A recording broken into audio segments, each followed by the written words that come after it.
अब आ जाते हैं माइटोकॉन्ड्रियन पे।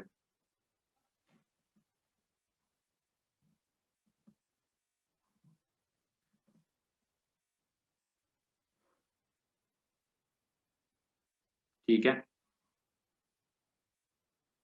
तो guys when we talk about mitochondria, singular क्या है? Mitochondrion.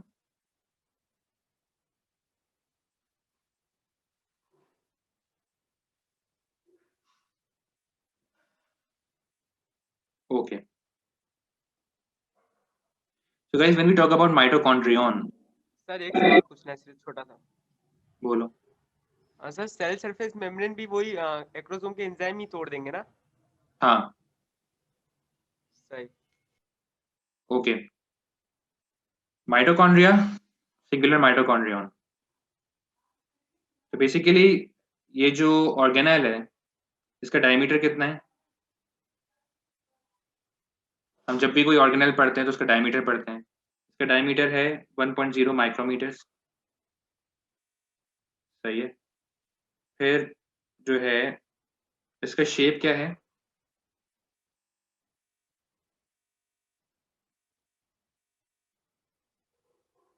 It's rod like. Rod like shape या स्फेरिकल। सर सॉसेज नहीं होता शेप? सॉसेज शेप भी हो सकता है। Rod like shape, spherical, sausage shaped, Oval shaped. तो इसके बहुत सारे वेरिएबल शेप्स हैं, लेकिन actually in reality it's only rod like. तो फिर इतने सारे शेप्स क्यों नजर आते हैं? उस पर ही आ रहा हूं मैं।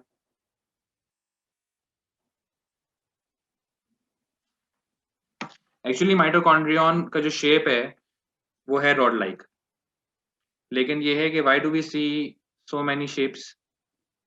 Late me tell you. In reality जो माइटोकॉन्ड्रियन का शेप है वो कैसा है? Just like a Subway sandwich. It's rod like. बात समझ में आ रही है?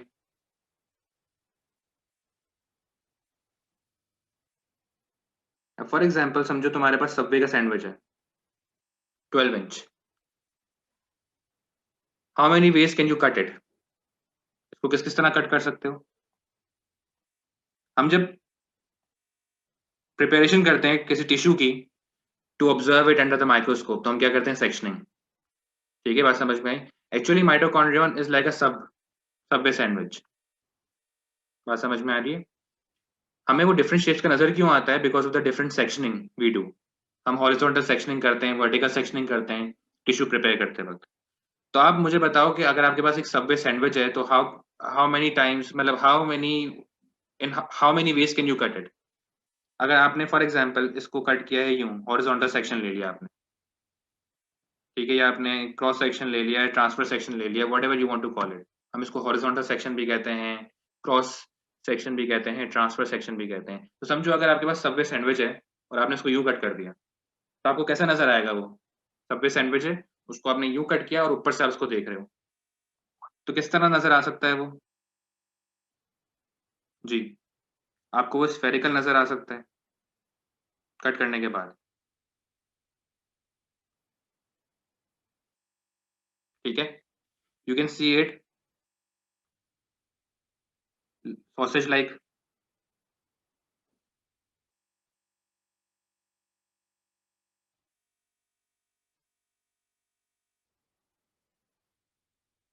अगर आप सैंडविच को कट करोगे, सबवे सैंडविच को, तो कट करने के बाद अगर आप बेसिकली यूं कट कर रहे हो और ऊपर का पोर्शन हटा के देख रहे हो कि वो कैसा लग रहा है, तो आपको स्फेरिकल लग सकता है या सॉसेज लाइक लग सकता है, सही है? और किस तरह लग सकता है वो आपको? Yes guys, Oval.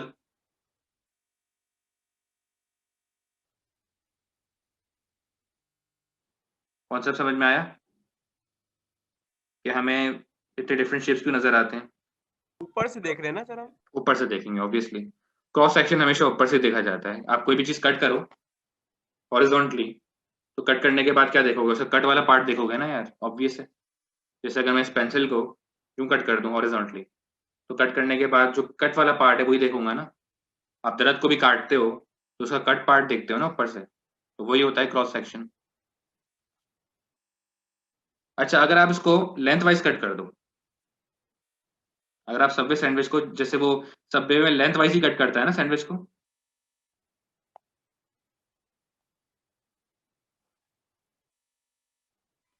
ठीक है, तो वो सैंडविच ऐसा होता है, उसको यूं कट कर देता है। और समझो आपने क्या किया है, आपने उसको लेंथ वाइज कट कर दिया लॉन्गिट्यूडनली। जब लॉन्गिट्यूडनली कट करते हैं तो ऊपर वाला पोर्शन हटा दो और देखो कि नीचे जो कट पोर्शन है वो कैसा है। ठीक है, तो वो कैसा नजर आएगा आपको?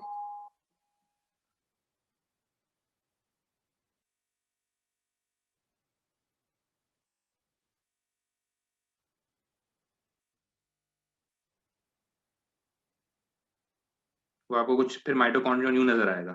अगर लेंथ वाइज कट किया हुआ है ना, तो आपको माइटोकॉन्ड्रियल रॉड शेप नजर आएगा।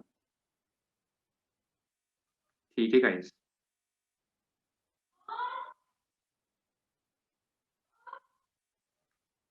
क्लियर है?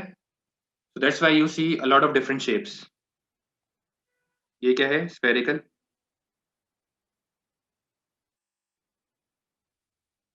This is sausage like. This is oval. This is rod like. Concept clear है गाइस? ये कौन सी सेक्शनिंग है? Horizontal slash cross slash transverse section.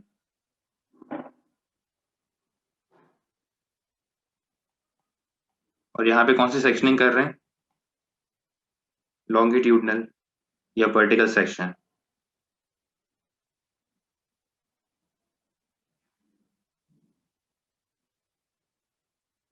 ठीक है, बात समझ में आ रही है? तो यहाँ पे लिख रहा हूँ कि note that, note,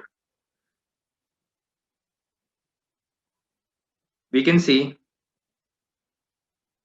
many different shapes of mitochondria. We can see many different shapes of mitochondria due to, we can see many different shapes of mitochondria due to different, acha, we can see different shapes of mitochondria under the microscope, under the electron microscope due to different sectioning, due to different sectioning of tissue.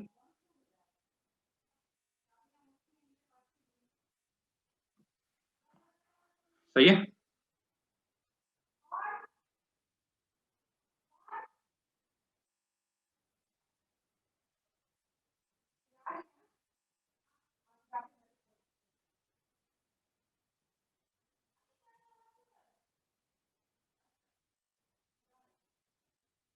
Okay, अब इसको further discuss कर लेते हैं इस organelle को।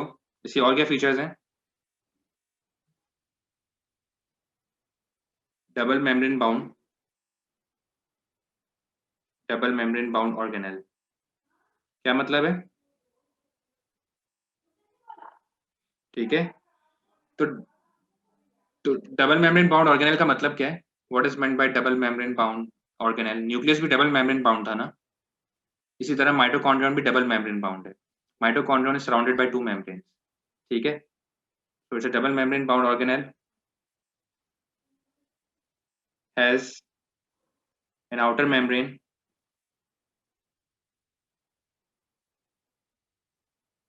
and an inner membrane।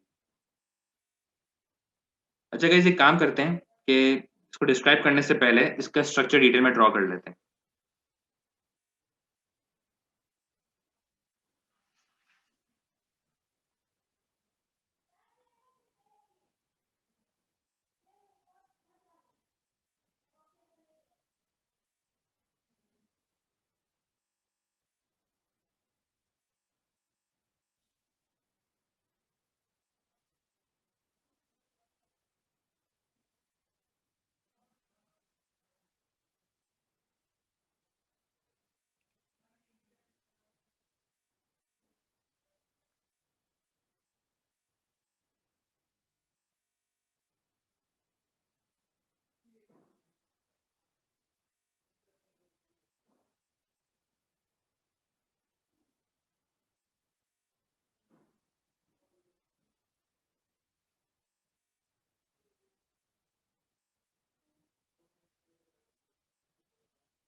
Okay guys, so this is mitochondrion. अब अगर इसको लेबल करें तो there is an outer membrane,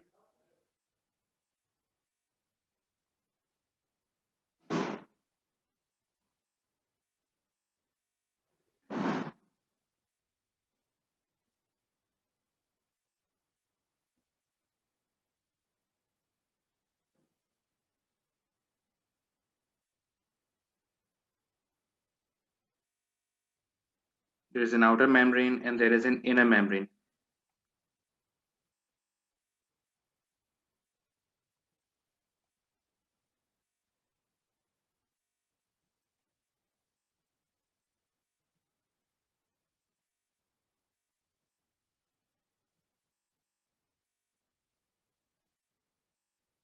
अच्छा गाइस, नोट करो कि आउटर मेम्ब्रेन फोल्ड नहीं कर रही है, यानी आउटर मेम्ब्रेन जो है उसकी ना कोई आउटवर्ड फोल्डिंग है ना इनवर्ड फोल्डिंग है, सही है। लेकिन जो इनर मेम्ब्रेन है it's folding inward. Concept clear है? आउटर मेम्ब्रेन जो है वो फोल्ड नहीं कर रही, लेकिन जो इनर मेम्ब्रेन है it is taking inward folds. Notice करो कि जैसे फॉर एग्जांपल यहाँ पे देखो, ये इनर मेम्ब्रेन है, ये क्या कर रही है, यूं चल रही है and then it takes an inward fold, फिर again it's running and then it takes the inward fold. बात समझ में आ रही है गाइस? तो इनर मेम्ब्रेन जो है it is taking a lot of inward folds, यानी इनर मेम्ब्रेन इज फोल्डेड। बात समझ में आ रही है? तो ये जो इनवर्ड फोल्ड्स होते हैं इनर मेम्ब्रेन के, what do we call them? Yes guys. Invaginate sir. नहीं नहीं, इन्वेजिनेट्स नहीं। सही है, इन्वेजिनेशंस हैं, लेकिन इनका कोई नाम है। ये जो इनवर्ट फोल्ड्स होते हैं ना इनर मेम्ब्रेन के, they are known as Christie.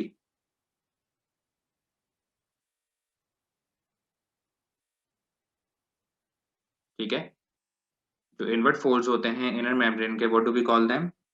Yes guys, we call them Christie.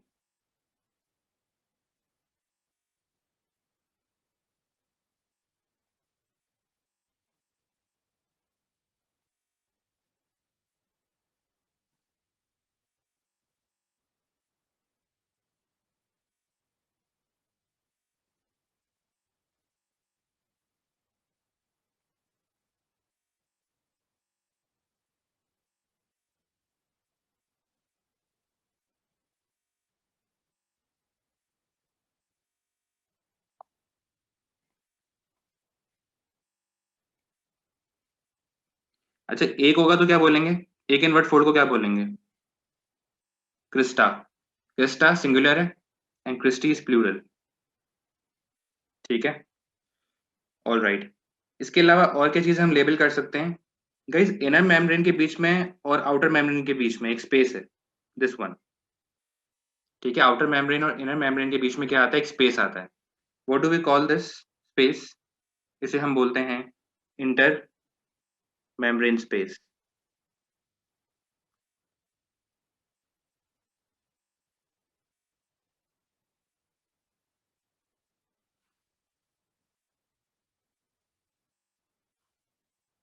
ठीक है, so what I was saying, there is a space between outer membrane and inner membrane. ठीक है, this space is known as inter membrane space. Okay, what else? Guys, inner membrane के अंदर एक fluid होती है। जो इनर मेम्ब्रेन है उसके अंदर भी एक फ्लूइड होती है। इस फ्लूइड को क्या बोलते हैं? मैट्रिक्स।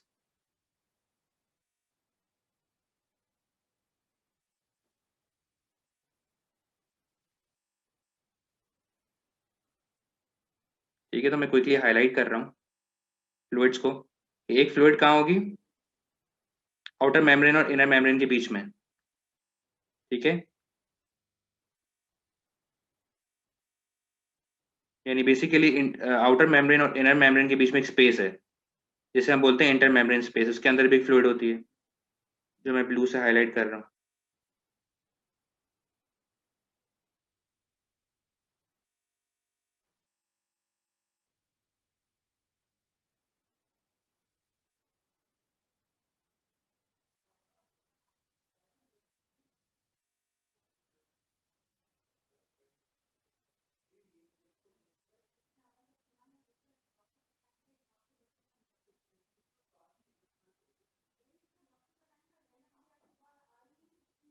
ठीक है, ओके।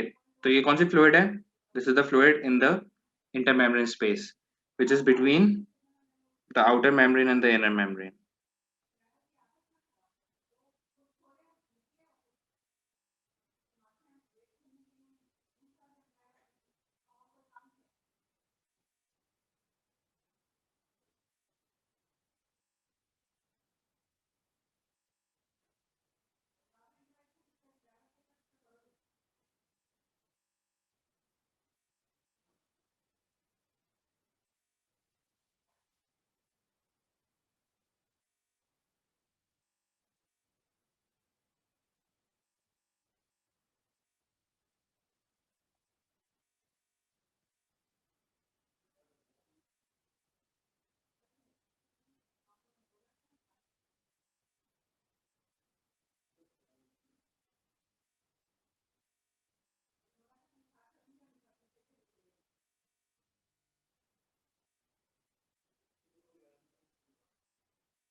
ओके गाइस, सही है।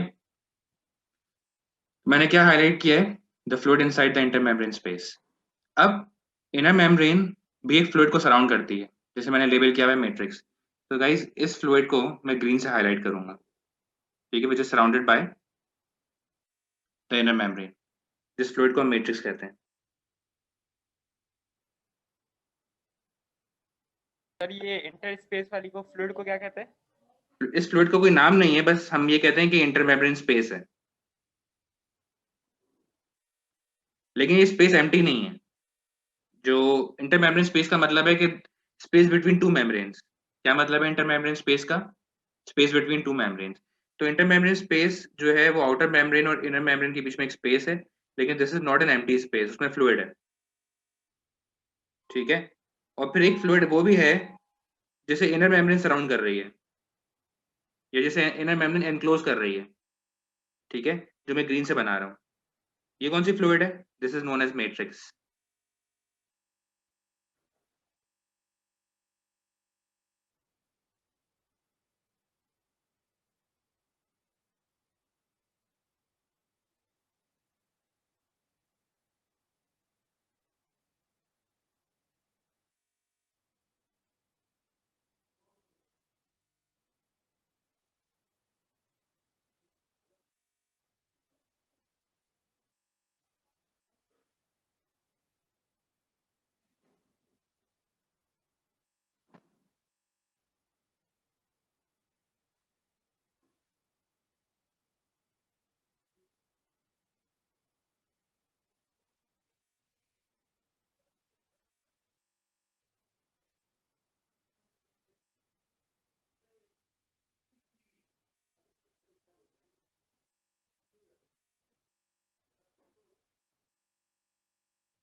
ओके, अब इस मैट्रिक्स के अंदर क्या मिलेगा आपको?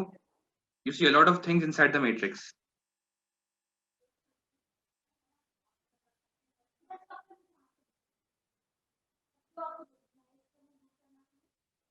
ठीक है, मैट्रिक्स के अंदर आपको क्या मिलेगा? You find DNA inside the matrix, ठीक है। इस डीएनए को क्या बोलते हैं हम? What do we call it? Circular DNA. तो गाइस ये कौन सा डीएनए है? This is the DNA which is different from the DNA inside the nucleus, ठीक है। हमने कौन सा डीएनए पढ़ा था? जो न्यूक्लियस के अंदर था। वो डीएनए जो होता है, जो न्यूक्लियस के अंदर होता है, उसे बोलते हैं लीनियर डीएनए, ठीक है। इसे क्या बोलते हैं? Circular DNA. दोनों में फर्क क्या है? What is the difference between linear DNA and what is the difference between circular DNA? Simple है, जो लीनियर डीएनए है उसके दोनों एंड्स जुड़े हुए नहीं होते। जैसे फॉर एग्जांपल आपके पास अगर एक तार है, आपने उस तार के दोनों एंड्स ज्वाइन कर दिए, ठीक है, बात समझ में आ रही है? अगर आपके पास एक तार है, आपने उस तार के दोनों एंड्स ज्वाइन कर दिए, तो वो क्या हो जाएगी? सर्कुलर हो जाएगी। ऐसा ही है ना, वो लीनियर नहीं रहेगी तार, सर्कुलर हो जाएगी। इसी तरह डीएनए के अगर दोनों एंड्स ज्वाइन नहीं हुए हुए तो वो लीनियर डीएनए है, और अगर डीएनए के दोनों एंड्स ज्वाइन हुए हुए हैं तो वो सर्कुलर डीएनए है। बस ये फर्क है। बाकी दोनों डबल स्ट्रैंडेड है, दोनों में 2 चेन्स होंगी ना, डीएनए हमेशा डबल स्ट्रैंडेड होता है। तो सर्कुलर डीएनए हो, लीनियर डीएनए हो, both DNA are double stranded, 2 ही चेन्स होंगी। बस फर्क क्या होगा गाइस? सर्कुलर डीएनए के दोनों एंड्स जॉइंड हैं और लीनियर डीएनए के दोनों एंड्स जॉइंड नहीं है। ठीक है? प्लाज्मिड की तरह होगा ये भी? हाँ, प्लाज्मिड की तरह। सर जो न्यूक्लियस के अंदर वो होता है डीएनए, वो भी तो सर्कुलर ही होता है। नहीं, सर्कुलर नहीं होता, लीनियर सर होता वो है। राउंड ही तो बना हुआ था राउंड, वो। मैं तुम समझे ही नहीं। राउंड की बात नहीं है, वो राउंड नहीं है, वो कॉइल्ड है। ठीक है? सर्कुलर का मतलब ये है कि दोनों एंड्स ज्वाइन हो जाएं। सही। सही है ना? बात समझ में आई? अब देखो, ये पेंसिल क्या है? लीनियर है ना ये, इसके दोनों एंड्स ज्वाइन हुए हुए हैं? नहीं हुए हुए हैं ना, ये लीनियर पेंसिल है ना। अगर इसको मैं, अगर ये मुड़ सकती है और मैं इसके दोनों एंड्स ज्वाइन कर दूं, तो अब ये लीनियर होगी या सर्कुलर होगी? सर्कुलर। सर्कुलर होगी। बस यही सीन है। ठीक है? और डीएनए में कोई भी फर्क नहीं है। बस क्या फर्क है? दो एंड्स ज्वाइन होंगे तो सर्कुलर, और अगर दोनों एंड्स ज्वाइन नहीं है तो लीनियर। सर न्यूक्लियस के अंदर भी डीएनए है, उसके बाद उसके ऑर्गेनल्स के अंदर भी डीएनए है? सर माइटोकॉन्ड्रियन के अंदर होता है और क्लोरोप्लास्ट के अंदर होता है।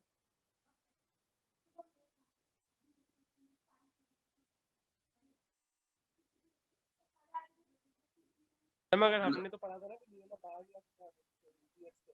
क्या कह रहे हो? तुम्हारी आवाज बहुत कम आ रही है यार। हमने तो पढ़ा था ना कि क्या बोलते हैं, डीएनए बाहर नहीं आ सकता है न्यूक्लियस के। तो भाई इसके अंदर अपना अपना खुद का डीएनए है ना, न्यूक्लियस से बाहर क्यों आएगा? न्यूक्लियस वाला डीएनए थोड़ी है इसके पास। इसके पास अपना का खुद का बनाया हुआ है। डीएनए, खुद का है। हाँ, इंडिपेंडेंट डीएनए है इसके पास अपना। भाई न्यूक्लियस के डीएनए से तो डिफरेंट है ना ये। सर्कुलर डीएनए किसी भी लेवल से न्यूक्लियस के डीएनए से मैच नहीं करता।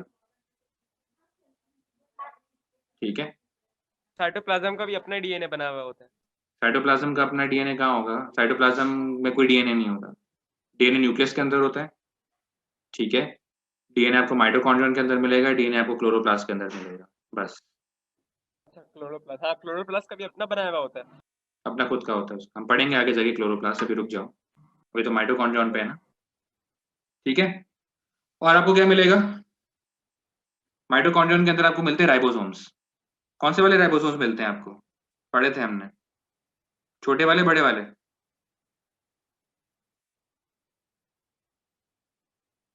माइटोकॉन्ड्रियन के अंदर आपको राइबोसोम्स मिलेंगे छोटे वाले 70S। ठीक है?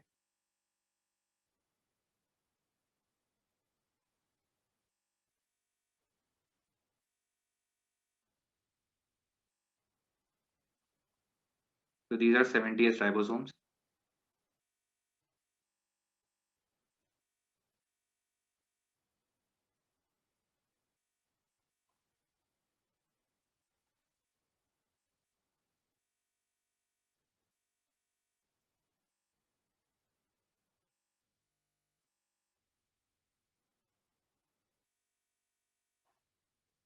ओके गाइस, और क्या मिलेगा हमें? अच्छा, नोटिस करो कि माइटोकॉन्ड्रियन के पास अपना खुद का डीएनए है और अपने खुद के राइबोसोम्स हैं। तो what is the importance of this? Mitochondrion अपने खुद के प्रोटीन्स बना सकता है। बात समझ में आई? प्रोटीन्स बनाने के लिए क्या चाहिए होता है? जीन्स और राइबोसोम। तो दोनों है इसके पास। सर्कुलर डीएनए पे जीन्स होंगे और राइबोसोम्स ट्रांसलेशन के लिए हैं। बात समझ में आ रही है गाइस? अच्छा मुझे बताओ, माइटोकॉन्ड्रियन के पास आरएनए होगा या नहीं होगा?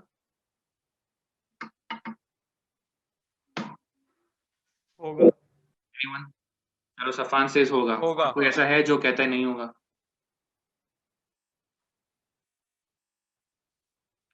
यस गाइस, माइटोकॉन्ड्रियन के पास आरएनए होगा। एमसीक्यू पॉइंट है भाई। जी। Maria says no. Maria, can you tell me the reason कि आरएनए क्यों नहीं होगा माइटोकॉन्ड्रियन के पास?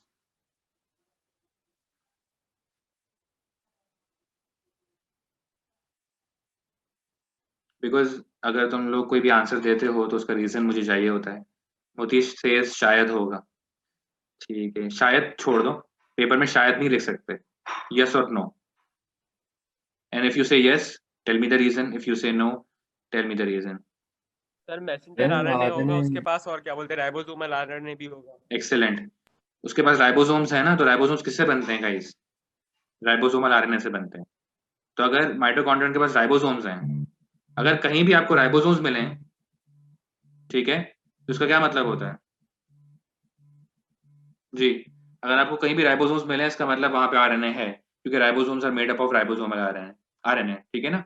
मैं वापस रिपीट कर रहा हूँ, कहीं भी आपको सेल में राइबोसोम्स मिले, इसका मतलब वहां पे आरएनए है। ठीक है गाइस, क्योंकि ribosomes are made up of ribosomal RNA. Secondly, यहाँ पे डीएनए भी है। मैंने आपको अभी बताया कि प्रोटीन सिंथेसिस हो रही है, क्योंकि माइटोकॉन्ड्रियन के पास अपने खुद का डीएनए है, अपने खुद के राइबोसोम्स हैं। तो mitochondrion can make its own proteins. तो कैसे बनाएगा? भूल गए प्रोटीन सिंथेसिस? सर सर्कुलर मैं डीएनए वही पे बोलने वाला जो था, जीन्स हैं उनकी क्या होगी? ट्रांसक्रिप्शन और ट्रांसक्रिप्शन। ट्रांसलेशन। लेशन। ठीक है, ट्रांसक्रिप्शन भी होगी, ट्रांसलेशन भी होगी ना।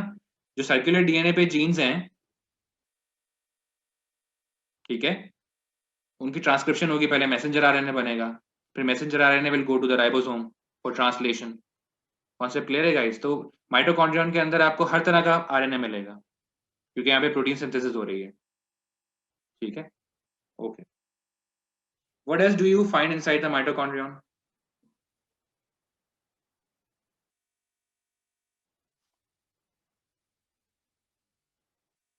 You find lipid droplets.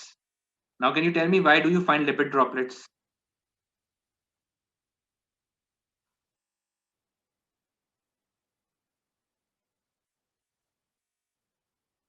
आपको लिपिड ड्रॉपलेट्स मिलते हैं।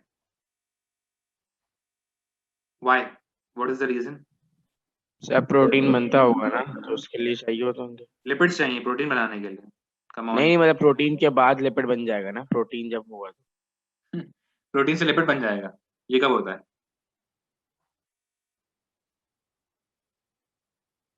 सर एनर्जी के लिए। एनर्जी के लिए। अच्छा, सही है। माइटोकॉन्ड्रियन का फंक्शन क्या है? एनीवन? रेस्पिरेशन। कौन सी एनर्जी रिस्टोर रेस्पिरेशन? करता है। कौन सी aerobic. Respiration? Aerobic. Aerobic respiration. ठीक है, वेरी गुड। माइटोकॉन्ड्रियन का फंक्शन है एरोबिक रेस्पिरेशन। तो रेस्पिरेशन के अंदर सिर्फ ग्लूकोज थोड़ी ब्रेक डाउन होता है, लिपिड्स भी तो ब्रेक डाउन होते हैं। तो लिपिड ड्रॉपलेट्स क्यों हैं? For aerobic respiration. और एक और रीजन है जो शफक ने बताया, very good Shafaq, I am impressed. Shafaq ने बताया मेम्ब्रेन्स। माइटोकॉन्ड्रियन के अंदर इतनी सारी मेम्ब्रेन्स हैं, इनर मेम्ब्रेन इतनी ज्यादा फोल्डेड है, तो जो फोल्डिंग्स हैं वो भी तो मेम्ब्रेन्स है ना। क्रिस्टी क्या है? मेम्ब्रेन्स हैं। तो मेम्ब्रेन बनाने के लिए क्या चाहिए होता है? What do you need to make membrane? Phospholipids. बात समझ में आई? तो गाइस, यहाँ पे जो लिपिड्स है ना, वो मेनली किसके लिए हैं? मेम्ब्रेन्स बनाने के लिए। पहला पॉइंट होना चाहिए कि लिपिड्स जो है ना यहाँ पे, वो मेम्ब्रेन्स बनाने के लिए हैं। Second point, they are used in respiration. सही है, so very good Shafaq. Sir anaerobic respiration क्यों नहीं हो सकती? एनारोबिक रेस्पिरेशन साइटोप्लाज्म में होती है, नॉट इन माइटोकॉन्ड्रियन। सही है, ओके। और क्या मिलेगा आपको इसके अंदर? लिपिड ड्रॉपलेट्स हो गए, ribosome, circular DNA. Sir cytoplasm के अंदर एंजाइम्स कराते हैं एनारोबिक रेस्पिरेशन।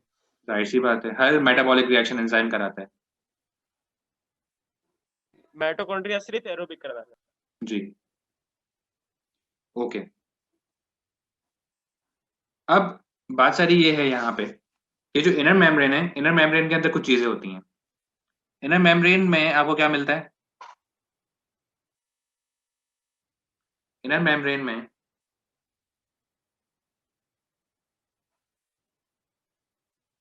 एक मिनट यार, क्या हो गया इसको? हाँ,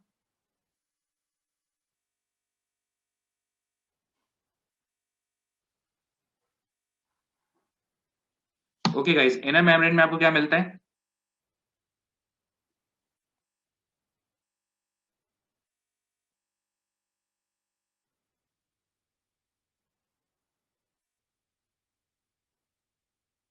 इलेक्ट्रॉन कैरियर्स मिलते हैं। क्या मिलते हैं? Electron carriers. इनके बारे में इतना डिटेल में नहीं पढ़ना, ये तुम लोग A2 में पढ़ोगे डिटेल में। अभी तो बस ये पता होना चाहिए कि इनर मेम्ब्रेन में what do you find? Electron transport chain. What's this? This is a group of electron carriers. What is meant by electron carriers? ऐसे प्रोटीन्स जो इलेक्ट्रॉन्स कैरी करते हैं और इलेक्ट्रॉन्स को ट्रांसपोर्ट करते हैं।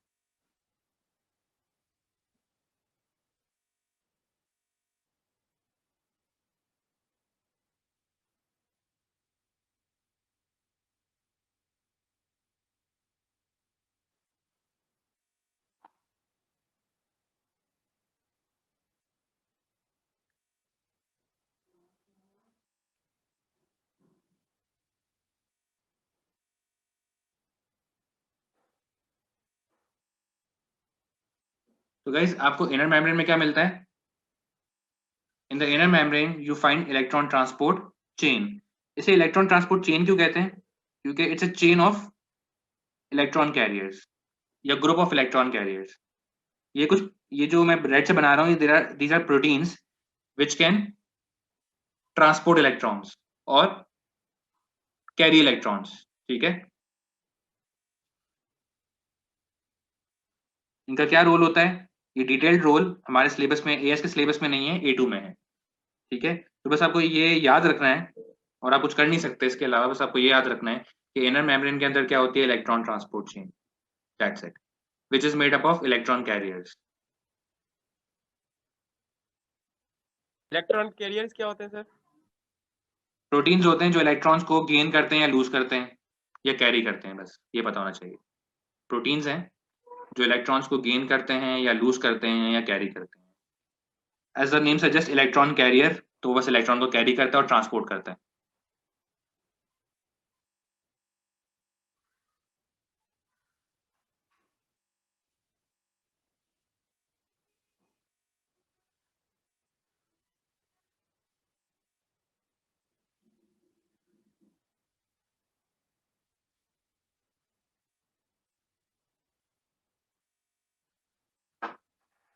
ठीक है, इलेक्ट्रॉन कैरियर हो गया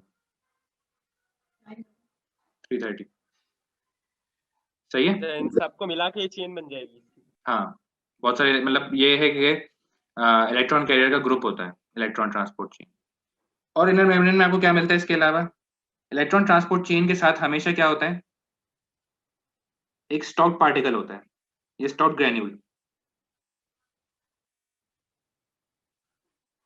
जैसे आपको क्या मिलेंगे इनर मेम्ब्रेन के अंदर? स्टॉक्ड ग्रेन्यूल्स, जो मैं पर्पल से बना रहा हूँ। These are known as stalked granules. Why do we call them stalked granules? क्योंकि इनकी स्टॉक होती है, जो मैंने ये डंडी बना रहा हूँ ना, यहाँ पे नजर आ रही है डंडी, स्टॉक। और ये क्या है? ग्रेन्यूल। ठीक है, तो this is known as stalked granule. Actually stalked granule है क्या? एंजाइम है। कौन सा एंजाइम है? This enzyme is known as ATP synthase.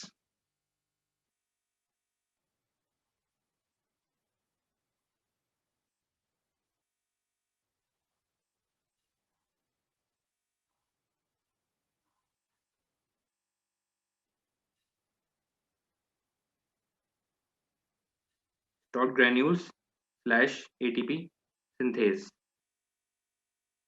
ATP synthase एक ऐसा एंजाइम है जो एटीपी बनाता है। अब गाइस एटीपी क्या होता है पहले वो डिस्कस कर लेते हैं before writing about the details of mitochondria. ठीक है, हम डिस्कस कर लें एटीपी क्या होता है, क्योंकि हमें फंक्शन भी डिस्कस करना है ना। माइटोकॉन्ड्रियन का फंक्शन क्या होता है? जैसा कि वो तुमसे पूछें function of mitochondria, so what will you right in the paper? चलो गाइस पहले स्ट्रक्चर लिख लेते हैं, फिर फंक्शन पे आते हैं, और फंक्शन के साथ ही मैं एटीपी पढ़ा दूंगा कि एटीपी क्या होता है। ठीक है, तो स्ट्रक्चर ऑफ माइटोकॉन्ड्रियन में क्या आएगा? क्विकली बताओ चलो। Yes, double membrane bound. अच्छा, ये चीज जो हमने ऊपर लिखी है, ये इसको नीचे कर देते हैं। स्ट्रक्चर ऑफ माइटोकॉन्ड्रिया में क्या आ जाएगा? Yes guys, double membrane bound organelle has an outer membrane and an inner membrane. और क्या आएगा? There is a space, there is a fluid filled space between outer membrane and inner membrane. क्या बोलेंगे उसे? Yes guys, there is a fluid filled space between outer membrane and inner membrane called intermembrane space. Clear है सारी बातें? उसके बाद क्या लिखेंगे? inner membrane is folded inwards many times to form cristae. ठीक है, inner membrane / cristae contain electron transport chain shortened to ETC and stocked granules / ATP synthase, जो कि एक एंजाइम है. ओके, इसके अलावा और क्या है स्ट्रक्चर में? Yes guys,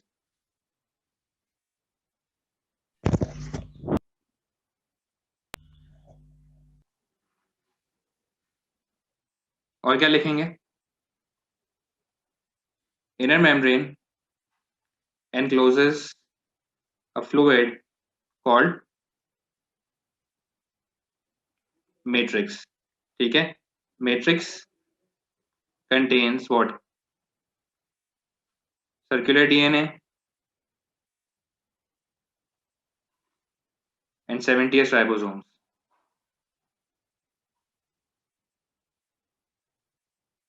Circular DNA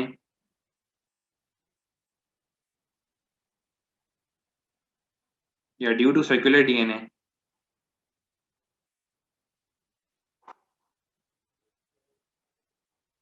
mitochondrion can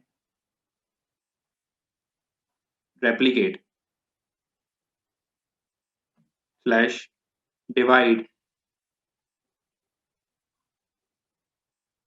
into two.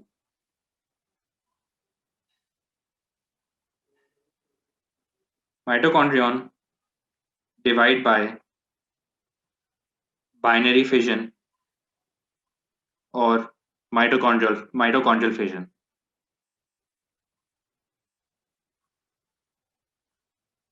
क्या मतलब है गाइस?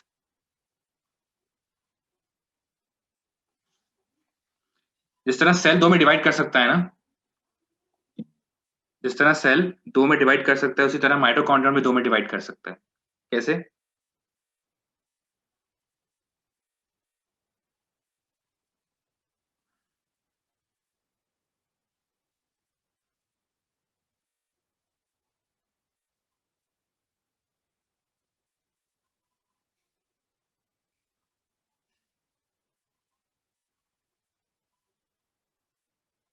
यस गाइस, कैसे डिवाइड कर सकते हैं?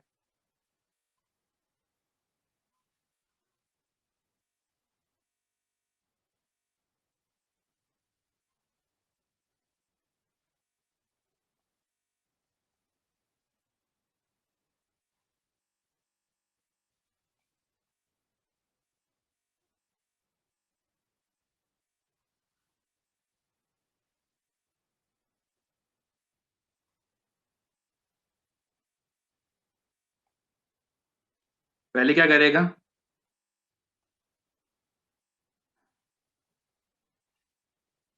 पहले ग्रो करेगा.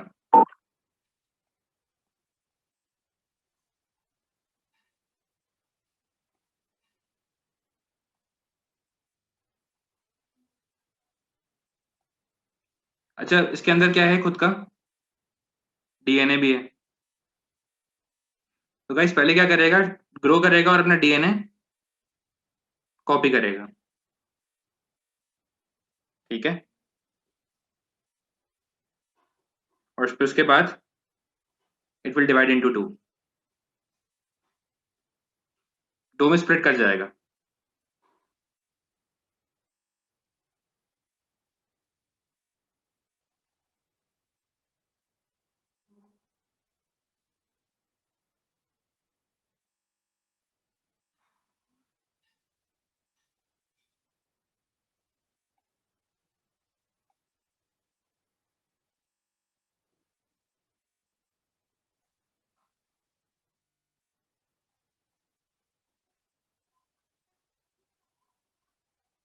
बात समझ में आ गई गाइस? तो इनिशियली क्या होगा, ग्रोथ एंड डीएनए रेप्लिकेशन,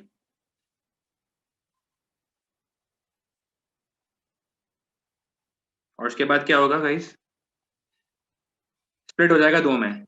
जब माइटोकॉन्ड्रियन 2 में स्प्लिट होता है तो उसे क्या बोलते हैं, बाइनरी फिजन या माइटोकॉन्ड्रियल फिजन। तो ये जो माइटोकॉन्ड्रियन है ये सेल की तरह डिवाइड कर सकता है ना, जिस तरह सेल्स डिवाइड करते हैं इनटू 2, माइटोकॉन्ड्रियन भी डिवाइड कर सकता है इनटू 2। तो ये एबिलिटी इसके पास कैसे आई, बिकॉज ऑफ द डीएनए। सही है? सर बाइनरी फिजन के अंदर क्या बोलते हैं, डीएनए रेप्लिकेट होता है ना, और नहीं, तो बाइनरी फिजन से पहले रेप्लिकेट होगा, बाइनरी फिजन के अंदर रेप्लिकेट नहीं होता। बाइनरी फिजन में भी डिफरेंस क्या है दूसरी टाइप को ऑफ डिवीजन से? न्यूक्लियस नहीं है ना यहाँ पे, माइटोसिस नहीं होगा। जहाँ पे न्यूक्लियस होता है वहाँ पे माइटोसिस होता है। सही। सही है? जब न्यूक्लियस डिवाइड करता है ना तो उसे माइटोसिस कहते हैं। यहाँ पे न्यूक्लियस डिवाइड नहीं कर रहा ना। सही है? नॉर्मली क्या होता है कि पहले सेल का न्यूक्लियस डिवाइड करता है फिर सेल डिवाइड करता है ना। नॉर्मली जो डिवीजन होती है उसमें क्या होता है, जो माइटोसिस है उसमें पहले न्यूक्लियस 2 में स्प्लिट करेगा फिर सेल 2 में स्प्लिट करेगा, तो फिर उस डिवीजन को माइटोसिस कहते हैं ना। यहाँ पे न्यूक्लियस है ही नहीं, यहाँ पे सिर्फ ऑर्गेनेल डिवाइड कर रहा है। ठीक है, इस ऑर्गेनेल के अंदर न्यूक्लियस थोड़ी है। सर बैक्टीरिया भी इससे ही होता होगा हाँ डिवाइड। हाँ, बैक्टीरिया भी डिवाइड करते हैं बाइनरी फिजन से, क्योंकि बैक्टीरिया में भी न्यूक्लियस नहीं होता। तो सर बैक्टीरिया के एनिमल सेल से बहुत छोटा होता है? हाँ, क्लियर है गाइस यहाँ पे? बाइनरी फिजन क्लियर है सबको या प्रॉब्लम है किसी को? सर ये एक दफा आपने पहले ग्रोथ और डीएनए जब हुई तो ये एक जो थे डीएनए वो 2 हो गए और फिर बाइनरी फिजन में ये दोनों अलग अलग हो गए। मतलब ये है ना कि देखो, ग्रोथ का मतलब ये है कि माइटोकॉन्ड्रियन ग्रो करेगा, एनलार्ज करेगा। डीएनए रेप्लिकेशन का मतलब ये है कि डीएनए को कॉपी करेगा। रेप्लिकेट का मतलब होता है कॉपी करना। ठीक है, तो सही। डीएनए डबल क्यों हो रहा है, ताकि वो 2 में स्प्लिट कर जाए, ताकि हर माइटोकॉन्ड्रियन को डीएनए मिल जाए। बात समझ सही। में आ रही है? यानी यही है ना कि फॉर एग्जांपल अगर मेरे पास एक नोट्स की कॉपी है और मुझे तुम्हें भी देनी है और सफान को भी देनी है, तो क्या करूंगा कि फाड़ के दे दूंगा? नहीं, कॉपी करवाऊंगा ना उसकी। ठीक है, फिर एक तुम्हें दूंगा एक सफान को दूंगा। तो यहाँ पे यही हो रहा है कि एक माइटोकॉन्ड्रियन खत्म हो जाएगा और 2 बना लेगा ना, यानी समझो कि एक माइटोकॉन्ड्रियन है 2 में स्प्लिट कर जाएगा। समझो you have a cake and you cut it into 2। तो इस तरह हो रहा है माइटोकॉन्ड्रियन के साथ, वो 2 में स्प्लिट कर जाएगा। अगर डीएनए एक होता ना तो क्या होता, सिर्फ एक ही माइटोकॉन्ड्रियन के पास डीएनए जाता, दूसरे माइटोकॉन्ड्रियन के पास डीएनए नहीं जाता। बात समझ में आ रही है? तो सर बाइनरी यानी 2 और फिजन यानी डिवाइड। फिजन का मतलब है स्प्लिटिंग। तुमने पढ़ा न्यूक्लियर फिजन फिजिक्स में, उसमें न्यूक्लियस स्प्लिट करता है ना। ठीक है, तो binary means 2, fission means splitting, यानी सही। Splitting into 2 basically. ठीक है, ओके। अच्छा, तो मैंने बताया कि matrix contains circular DNA and 78 ribosomes. Circular DNA की वजह से माइटोकॉन्ड्रियन कैन रेप्लिकेट या डिवाइड बाय बाइनरी फिजन। ठीक है, सर नीचे एक और पॉइंट लिखेंगे, due to circular DNA and 78 ribosomes. और क्या कर सकता है mitochondrion? Due to circular DNA and 78 ribosomes, mitochondrion can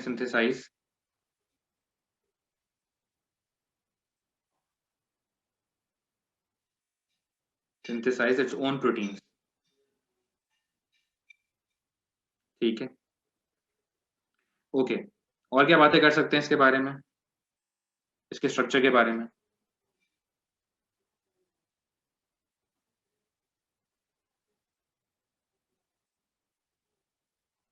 ये अपने कौन कौन से प्रोटीन बनाता है?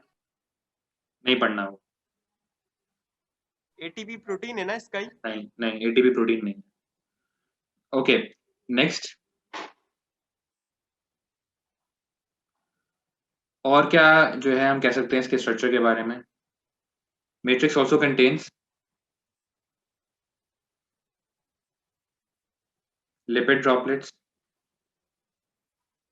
Matrix also contains lipid droplets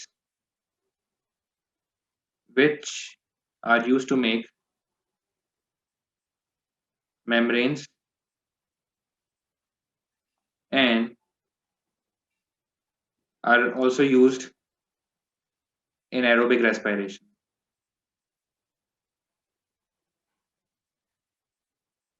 ठीक है, राइट। कुछ और रह गया? नहीं। देखो, रेस्पिरेशन में चाहिए होते हैं एंजाइम्स, तो ये जो एंजाइम्स होते हैं ना, जो रेस्पिरेशन में चाहिए होते हैं, ये माइटोकॉन्ड्रियन के अंदर बन रहे होते हैं। और जैसे अभी हमने पढ़ा एक एंजाइम एटीपी सिंथेज, ये भी प्रोटीन है ना। फिर ये जो इलेक्ट्रॉन कैरियर्स हैं इलेक्ट्रॉन ट्रांसपोर्ट चेन के अंदर, ये भी प्रोटीन्स हैं। तो ये सब बन रहे होते हैं माइटोकॉन्ड्रियन के अंदर, जो प्रोटीन्स तो पूछ रहे हो। ओके, अब स्ट्रक्चर हो गया, फंक्शन पे आ जाते हैं। फंक्शन क्या है माइटोकॉन्ड्रियन का?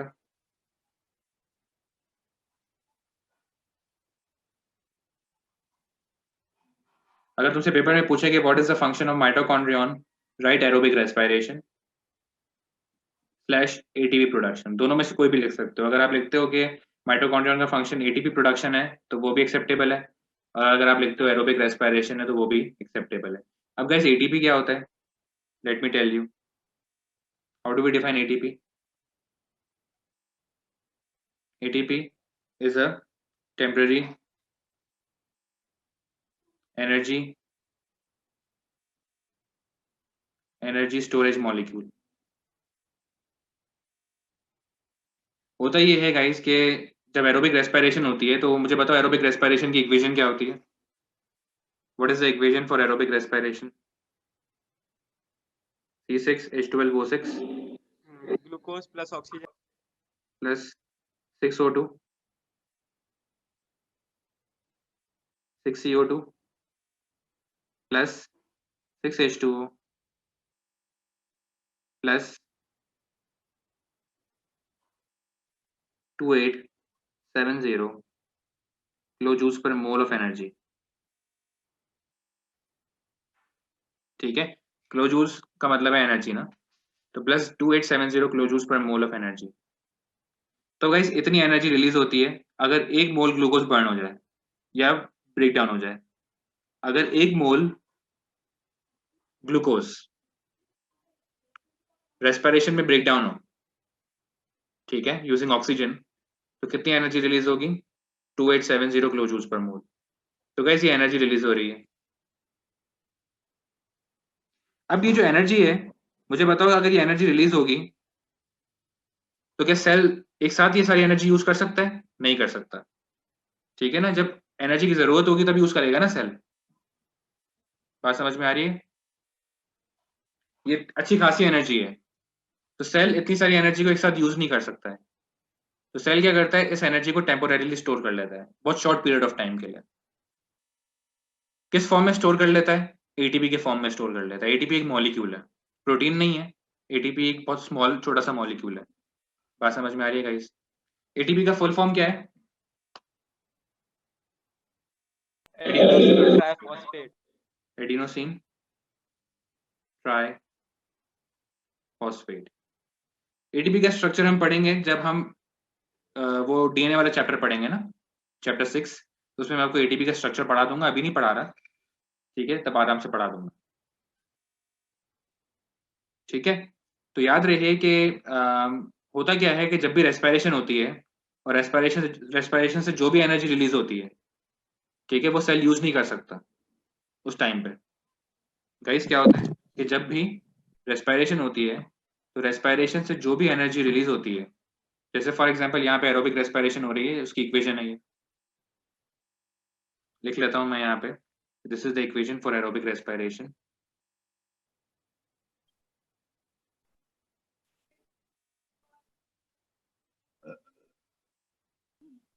तो equation for aerobic respiration,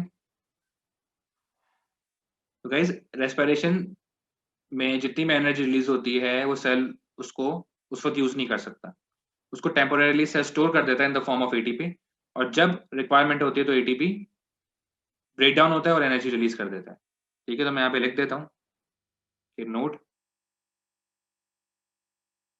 during respiration energy is released by the breakdown of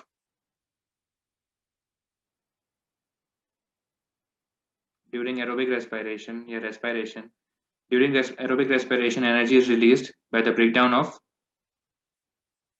organic molecules such as carbohydrates, proteins and fats. Sir एक सवाल है बहुत जरूरी। एक minute, such as carbohydrates, proteins and fats.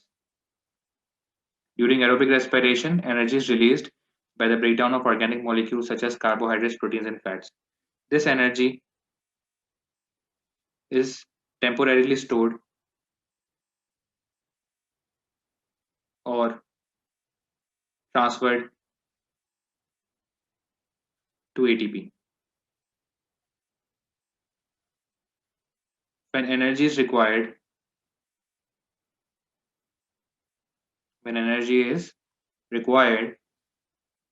ATP can be broken down immediately when the energy is required by the cell. ATP can be broken down immediately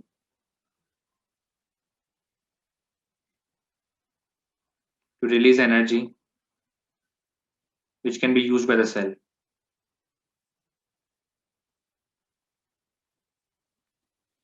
ठीक है, बात समझ में आ गई गाइस? तो ये जो एंजाइम है यहाँ पे एटीपी सिंथेज, ये एटीपी बनाता है, यानी एटीपी बनाने के प्रोसेस को स्पीड अप करता है, इसलिए इसका नाम एटीपी सिंथेज रखा गया है। ठीक है, तो अभी सवाल आया था पेपर में, वो सवाल क्या था?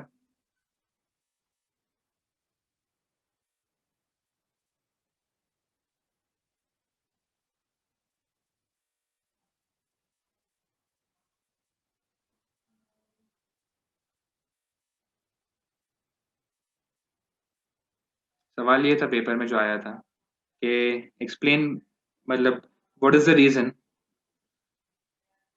बल्कि नहीं, सवाल क्या था इसमें, एमसीक्यू था, व्हाई, अच्छा, which statement explains why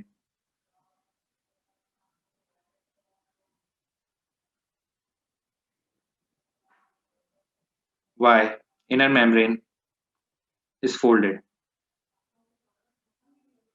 Inner membrane folded क्यों है? Which statement explains why inner membrane of the mitochondria,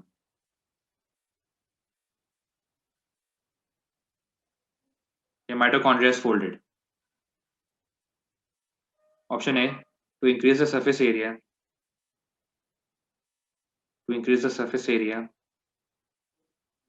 for energy radiation. B, to increase the surface area for enzyme reaction. C, to increase the surface area for faster uptake of ATP.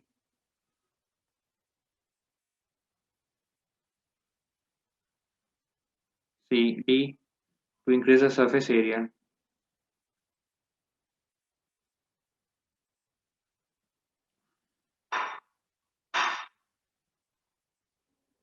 for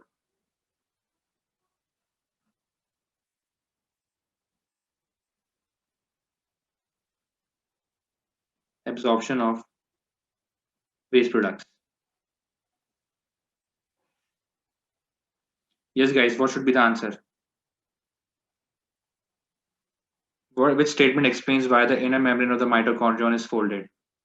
To increase the surface area for energy radiation, to increase the surface area for enzyme reaction, to increase the surface area for faster uptake of ATP, to increase the surface area for absorption of waste products. ये जो mitochondrion की membrane है ये folded क्यों है? Surface area तो बढ़ेगा बिल्कुल। फोल्डिंग हमेशा मेम्ब्रेन की इसलिए होती है ताकि सरफेस एरिया बढ़ जाए। सरफेस एरिया क्यों बढ़ाना है? इस मेम्ब्रेन में ऐसा है क्या? क्या इस मेम्ब्रेन के अंदर, इनर मेम्ब्रेन के अंदर what do you find? Electron transport chain मिलती है और क्या मिलता है? ATP synthase. एटीपी सिंथेज क्या है? एंजाइम। ठीक है, यानी अगर इस मेम्ब्रेन के अंदर एटीपी सिंथेज है तो इस मेम्ब्रेन में एटीपी बन रहे हैं। बात समझ में आ रही है गाइस? यानी एंजाइम रिएक्शन की वजह से एटीपी बन रहे हैं। तो इसका आंसर क्या होना चाहिए? To increase the surface area for enzyme reaction. ठीक है, इसका आंसर है B. Why not A? Mitochondrion energy radiate नहीं करता। रेडिएट का मतलब क्या होता है? एनर्जी रेडिएशन का मतलब क्या होता है कि एनर्जी को रिलीज करना। माइटोकॉन्ड्रियन जो है वो रेस्पिरेशन में जितनी भी एनर्जी रिलीज होती है ना उसको एटीपी के फॉर्म में स्टोर कर लेता है। रेडिएट नहीं करता एनर्जी, क्योंकि अगर एनर्जी रेडिएट करे माइटोकॉन्ड्रियन तो क्या होगा? सेल धमाका हो जाएगा सेल के अंदर। क्यों? सेल ही बर्स्ट कर जाएगा। व्हाई? अगर माइटोकॉन्ड्रिया सारे के सारे सेल के अंदर जितने भी माइटोकॉन्ड्रिया अगर वो एनर्जी रेडिएट करना शुरू कर दी उन्होंने तो सेल हो जाएगा वार्म अप, सेल हो जाएगा हीट अप और सेल कैन डिस्ट्रॉय। बात समझ में आ रही है गाइस? ठीक है, तो माइटोकॉन्ड्रियन रेडिएट नहीं करता, करता है लेकिन इतनी ज्यादा लेवल तक नहीं करता। यानी ये है कि इनर मेम्ब्रेन इसलिए फोल्डेड नहीं है कि एनर्जी रेडिएट हो। ठीक है, ऑब्वियसली रेस्पिरेशन होती है तो रेस्पिरेशन में सारी की सारी एनर्जी एटीपी में नहीं जाती ना, कुछ एनर्जी लॉस भी हो जाती है। मैं क्या कहना चाह रहा हूँ कि रेस्पिरेशन में जितनी एनर्जी रिलीज हो रही है ये सारी की सारी एटीपी में स्टोर नहीं होती, इसमें से कुछ एनर्जी हीट में कन्वर्ट हो जाती है। तो उसको हम कह सकते हैं कि वो थोड़ी बहुत एनर्जी रेडिएट हो रही है, माइटोकॉन्ड्रिया से निकल के साइटोप्लाज्म में जा रही है और हीट अप कर रही है। हमारी बॉडी भी इसलिए हीट अप होती है ना, वो ठीक है। लेकिन बात सारी ये है कि इनर मेम्ब्रेन इसलिए फोल्डेड नहीं है कि एनर्जी रेडिएशन कर सके, क्योंकि अगर माइटोकॉन्ड्रियन का काम ही एनर्जी रेडिएशन होता तो सेल्स तो तबाह हो जाते, क्योंकि इतनी एनर्जी माइटोकॉन्ड्रियन रेडिएट करता। लेकिन माइटोकॉन्ड्रियन का काम है एटीपी बनाना और एटीपी बनाने के लिए एंजाइम चाहिए, एटीपी सिंथेज। तो इनर मेम्ब्रेन इसलिए फोल्डेड है। इनर मेम्ब्रेन क्यों फोल्डेड है? ताकि बहुत सारे एटीपी सिंथेज आ सके उसके अंदर। अगर इनर मेम्ब्रेन फोल्डेड होगी, उसका सरफेस एरिया ज्यादा होगा, उसकी लेंथ ज्यादा होगी, तो उसमें ज्यादा एटीपी सिंथेज आएंगे, ज्यादा एंजाइम रिएक्शन होगा।